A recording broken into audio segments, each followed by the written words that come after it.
લિવિનમાં જે બાળકોનો જન્મ થશે એ કાયદેસર બાળક ગણાશે, એને સમાન બંધારણના અધિકારો મળશે. ગુજરાતમાં ગઈકાલે યુનિફોર્મ સિવિલ કોડ એટલે કે સમાન નાગરિક સંહિતા બિલ પસાર થઈ ગયું. એનો કાયદો બનશે તો એનાથી શું ફરક પડવાનો છે એના વિશે હું તમને સમજ આપીશ.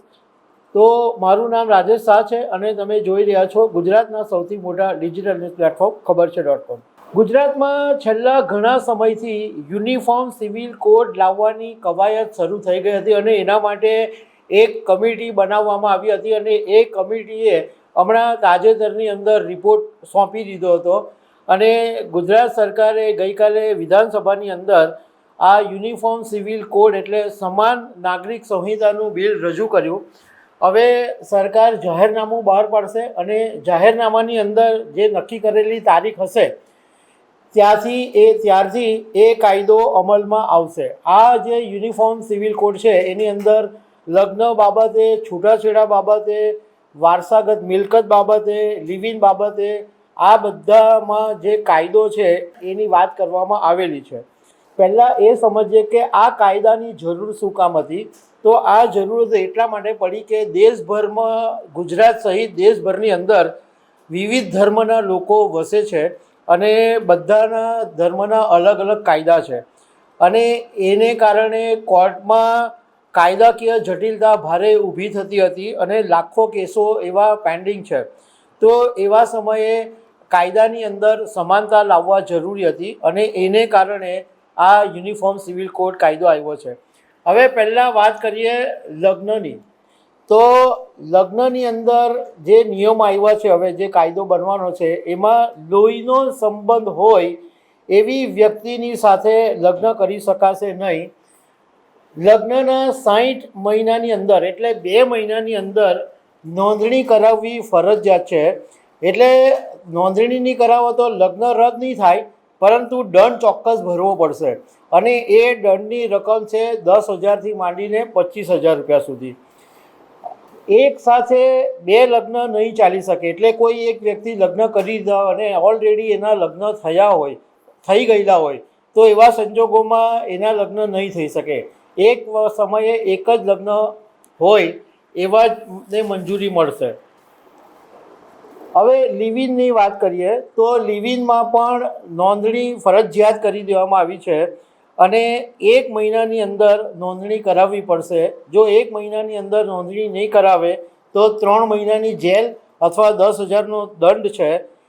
21 વર્ષની ઓછી ઉંમરની વ્યક્તિ હશે અને જો લિવિનમાં રહેતી હશે તો એના વાલીને જાણ કરવી પડશે, ઇન્ફોર્મેશન આપવી પડશે કે આ લિવિનમાં રહી રહ્યા છે.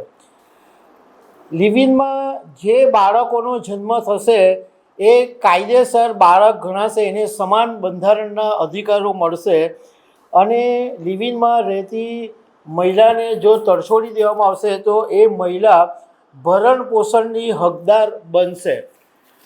હવે છૂટાછેડાની અંદર જે નિયમો છે એમાં ધર્માંતરણ, ક્રૂરતા, માનસિક બીમારી, 7 વર્ષથી ગુમ હોય એવા કારણોસર છૂટાછેડા માંગી શકાશે. આ ઉપરાંત 1 વર્ષ અથવા એનાથી વધારે પતિ પત્ની જો અલગ રહેતા હોય તો પરસ્પર સંમતિથી પણ છૂટાછેડા માંગી શકાશે. કોર્ટ દ્વારા જે છૂટાછેડાનો હુકમ આપવામાં આવ્યો હોય એના 60 દિવસની અંદર રજિસ્ટ્રાર પાસે છૂટાછેડાની નોંધણી પણ કરાવવી પડશે. હવે વારસાગત મિલકતની વાત કરીએ તો ધારો કે કોઈ સંજોગોમાં વસિયત નહીં થઈ હશે તો એ વ્યક્તિના મૃત્યુના કિસ્સામાં મિલકતની વહેંચણી છે એમાં માતા પિતાનો એક હિસ્સો પતિ પત્ની અને બાળકો વચ્ચે સરખે ભાગે વહેંચાશે. ધારો કે બાળકો કે કોઈ અન્ય પરિવારનો વ્યક્તિ હયાત નહીં હોય તો એ મિલકત ભાઈ બહેનને આપવામાં આવશે અને જો ભાઈ બહેન પણ હયાતની હશે અને કોઈ જ મતલબમાં એ મિલકતનો દાવેદાર નહીં હશે તો એ મિલકત પછી સરકારના હસ્તક જશે.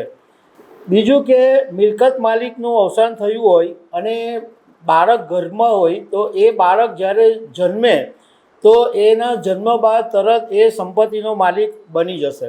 હવે આ આખો જે યુનિફોર્મ સિવિલ કોડ બન્યો છે એમાં બધા સમાજના લોકો સામેલ છે, પણ આદિવાસી સમાજને આમાં સામેલ નથી કરવામાં આવ્યો.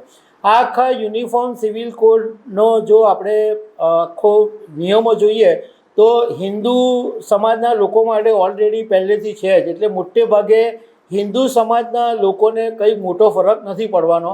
પરંતુ જે લોકો નોન હિન્દુ છે એના આ કાયદાથી ફરક પડશે.